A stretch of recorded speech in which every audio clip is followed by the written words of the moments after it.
Student, आज इस class में हम DNA as a genetic material में ट्रांसफॉर्मेशंस के बारे में अध्ययन करेंगे।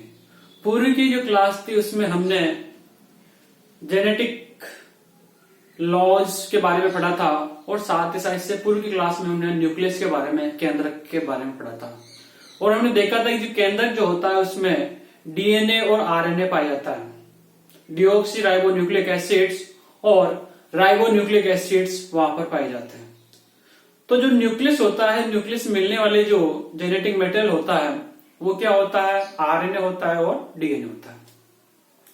तो ये संभावना होती है कि जो जेनेटिक मटेरियल या तो डीएनए भी हो सकता है और साथ साथ आरएनए भी हो सकता है। कुछ का मानना था कि प्रोटीन्स भी जेनेटिक मटेरियल के रूप में कार्य कर सकता है। तो ये जो संभावित पॉसिबिलिटीज थी, इनको एक प्रकार से ये स्थापित करने के लिए कि जो डीएनए होता है वो ही जेनेटिक मटेरियल होता है, वही आनुवंशिक पदार्थ होता है, उसके लिए विभिन्न एक्सपेरिमेंट किए गए। उन एक्सपेरिमेंट के माध्यम से एविडेंसेस, जो प्रमाण थे, वो उपलब्ध कराए गए और उनके आधार पर यह माना गया कि जो अधिकांशतः या सामान्यतः जो जेनेटिक मटेरियल होता है वो डीएनए होता है।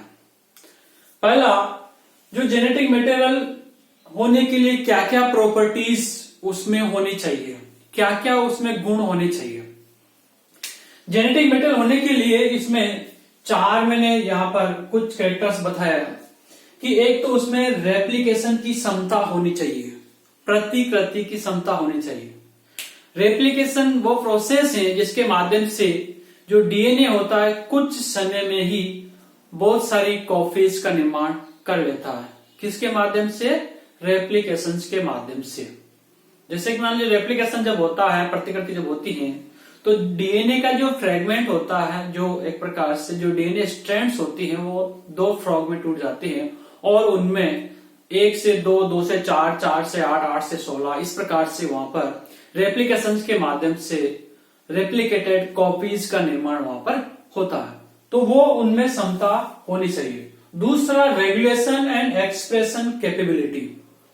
जो जेनेटिक मटेरियल है उस जेनेटिक मटेरियल में एक तो रेगुलेशन की कैपेसिटी होनी चाहिए। जैसा कि हम देखते हैं जो न्यूक्लियस होता है, केंद्रक होता है, पूरी की पूरी जो कोशिका होती है उसका एक प्रकार से क्या होता है? रिमोट कंट्रोल होता है। तो इस प्रकार से जो जेनेटिक मटेरियल हो उस जेनेटिक मटेरियल में कंट्रोल की पावर होनी चाहिए। दूसरा, एक्सप्रेशन, उसमें अपने आप को दिखाने की क्षमता होनी चाहिए कि जिसके कारण से वो कैरेक्टर्स उस सेल में, उस प्लांट में या एनिमल्स में हैं। तो इस प्रकार जो डीएनए जो फ्रेगमेंट्स हैं, डीएनए के जो खंड हैं, उनमें ऐसी कैपेसिटी होनी चाहिए कि वह उनकी उपस्थिति या उन जीन्स की उपस्थिति में जो जेनेटिक कैरेक्टर्स होते हैं, आनुवंशिक लक्षण होते हैं या जो विभिन्न प्रकार के जो लक्षण होते हैं वो एक्सप्रेस्ड हो। दूसरा, इसी प्रकार से highly ability of gene function, जो जीन फंक्शन जो होते हैं, जीनों के जो कार्य होते हैं, उनको एक प्रकार से उनकी उच्च योग्यता उसमें विद्यमान होनी चाहिए। मतलब जो जीनी फंक्शन जो होते हैं, जीनी फंक्शन भी अधिक से अधिक उसके माध्यम से हो, जेनेटिक डीएनए के माध्यम से। इसी प्रकार possibility of genetic variations by mutations. जो जेनेटिक जो मटेरियल्स हैं उस जेनेटिक मटेरियल्स में वेरिएशंस के, म्यूटेशंस के माध्यम से, उत्प्रेरण के माध्यम से आनुवंशिक विभिन्नताएं उत्पन्न होने की संभावना भी होनी चाहिए। क्योंकि म्यूटेशन होता है, म्यूटेशन के माध्यम से क्या होता है, जो जेनेटिक मटेरियल होता है, जेनेटिक पदार्थ होता है, उसमें क्या होता है? आनुवंशिक विभिन्नताएं उत्पन्न हो जाती हैं सडनली। तो इस प्रकार से ये जो कैरेक्टर्स हैं, ये जो चारों कैरेक्टर्स हैं उस जेनेटिक मटेरियल्स में होने चाहिए। दूसरा, हमने पूर्व की क्लासेस में पढ़ा है कि जो न्यूक्लियस होता है, केंद्रक होता है, उसमें केंद्रक में दो प्रकार के पदार्थ होते हैं, डीएनए पाया जाता है, आरएनए पाया जाता है।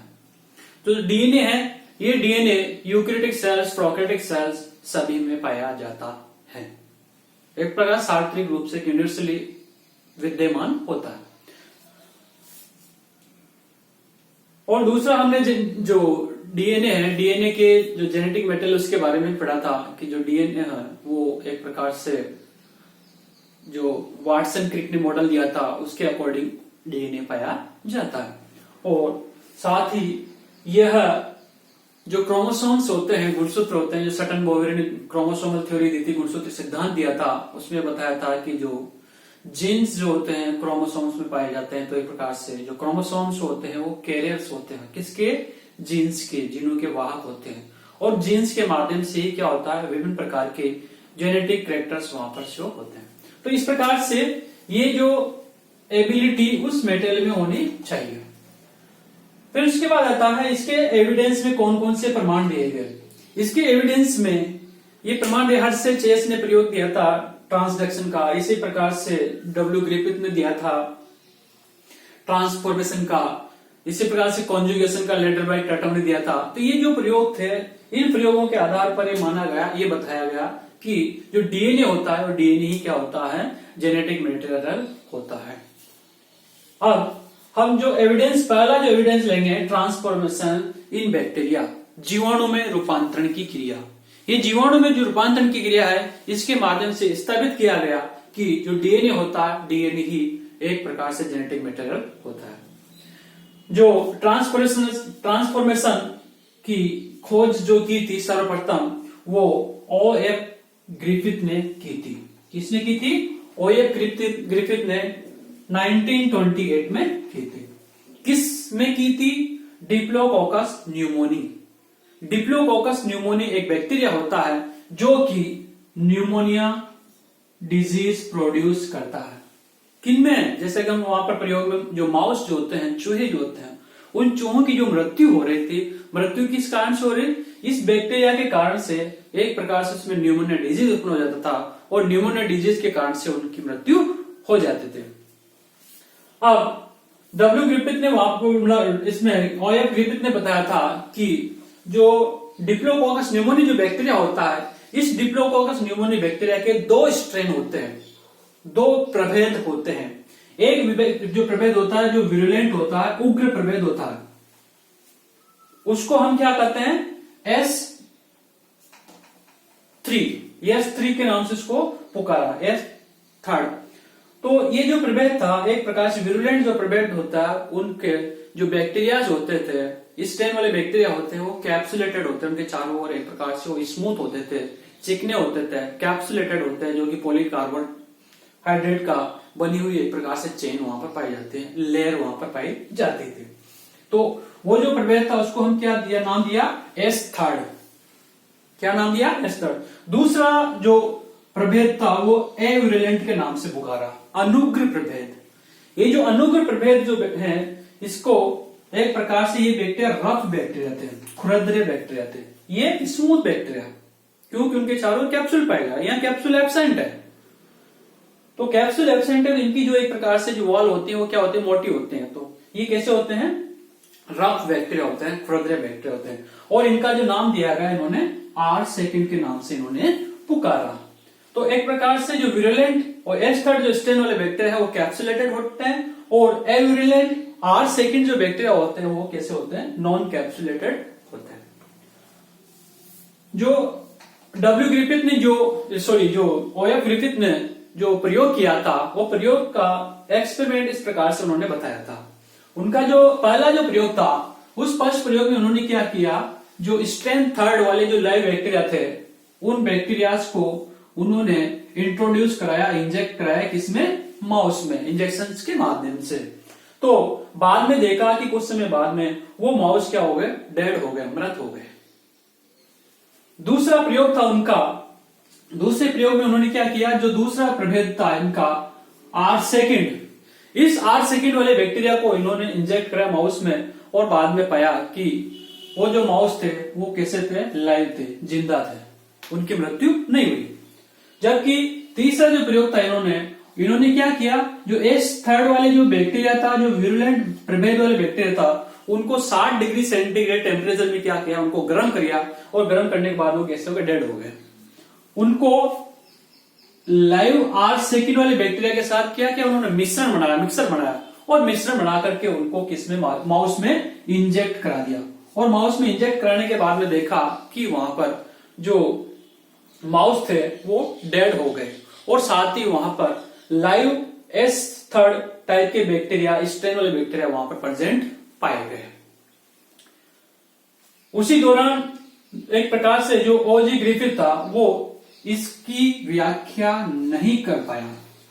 उन्होंने तो ये माना कि एक प्रकार से यहाँ प्रोटीन पदार्थ होता होगा, जिसके कारण से, क्योंकि कैप्सुलेटेड बैक्टीरिया से हो रहा है और कैप्सुलेटेड जो कैप्सूल बना होता है उनका मानना था कैप्सूल एक प्रकार प्रोटीन से बना होता है, तो वो इस बात को स्थापित नहीं कर पाए कि जो बैक्टीरिया है उस बैक्टीरिया की मौत क्यों हुई है, किस कारण से हुई है। एक प्रकार से जेनेटिक मेटेरियल के बारे में वो नहीं बता पाए।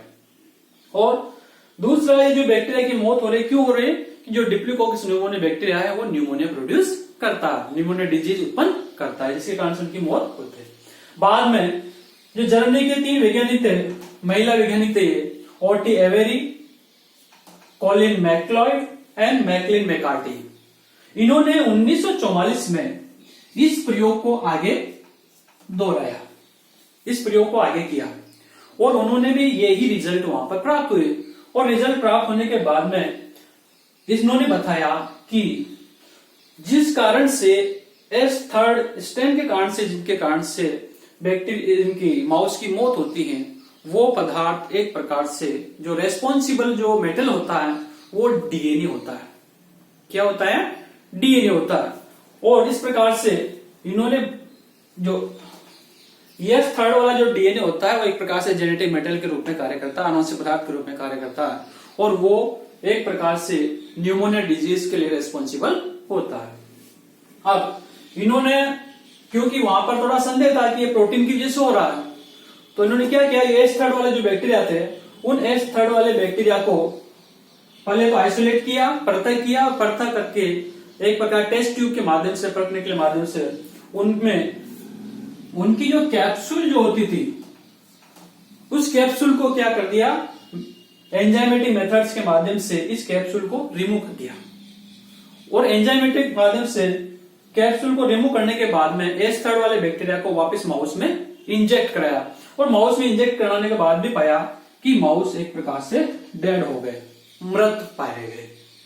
तो जो मृत जो पाए गए वहां पर S3 स्ट्रेन वहां पर प्रेजेंट थे और इस प्रकार से उन्होंने बताया कि एक प्रकार से जो प्रोटीन जो होता है वो प्रोटीन्स इसके लिए, किसके लिए, आनुवंशिकता के लिए रेस्पॉन्सिबल नहीं होता है।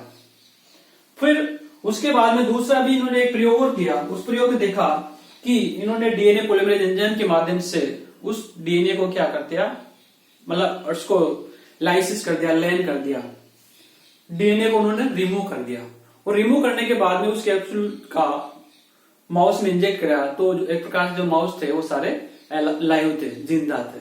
तो इस प्रकार से उन्होंने ये प्रमाण दिया कि एक प्रकार से जो चूहों की जो मृत्यु हो रही है, चूहों की मृत्यु किसके कारण से हो रही है, एस स्ट्रेन के डीएनए के कारण से होती है। अतः डीएनए आनुवंशिक पदार्थ के रूप में कार्य करता है। Thank you.